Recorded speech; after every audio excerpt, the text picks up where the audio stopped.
अली एक आम नौजवान था। हर रात की तरह आज भी वो अपने मोबाइल में मसरूफ था। उसे नहीं पता था कि ये रात उसकी जिंदगी बदल सकती है। मस्जिद से अजान की आवाज आई। आसमान चांदनी से रोशन था, मगर अली के दिल पर कोई असर ना हुआ, जैसे ये सिर्फ एक आम रात हो। एक बुजुर्ग जो करीब बैठे थे, अली की तरफ देखा और मुस्कुराए। फिर कहने लगे, बेटा, ये शब कद्र है, माफी और रहमत की रात। अली हैरान रह गया। शब कद्र का सुना तो था, मगर कभी इसकी अहमियत नहीं समझी थी। क्या वाकई एक रात इंसान की जिंदगी बदल सकती है? मस्जिद की रोशनी दूर से चमक रही थी। अली के दिल में अजीब सी बेचैनी हुई। आज तक कभी मस्जिद का रुख नहीं किया था, मगर आज दिल खींच रहा था। मस्जिद के अंदर कदम रखते ही अली ने महसूस किया कि ये जगह कितनी पुरसुकून है। लोग सजदे में गिरे हैं, दुआओं में मशगूल हैं। अली ने पहली दफा सजदे में गिरकर दिल से दुआ की।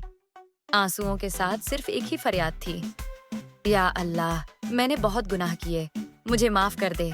इमाम ने तिलावत शुरू की, इन्ना अंजलनाहु फी लैलतिल क़द्र। अली का दिल कांप गया। ये वो रात थी जो 1000 महीनों से बेहतर है। अली ने महसूस किया जैसे उसके अंदर का अंधेरा धीरे धीरे रोशनी में बदल रहा है। आज पहली बार सुकून महसूस हो रहा था। जब अली मस्जिद से निकला तो सिर्फ आसमान नहीं, उसका दिल भी रोशन हो चुका था।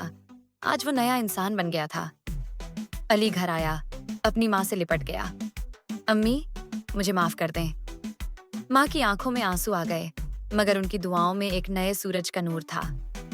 अली ने आसमान की तरफ देखा, समझ गया, एक रात सब कुछ बदल सकती है अगर दिल सच्चा हो।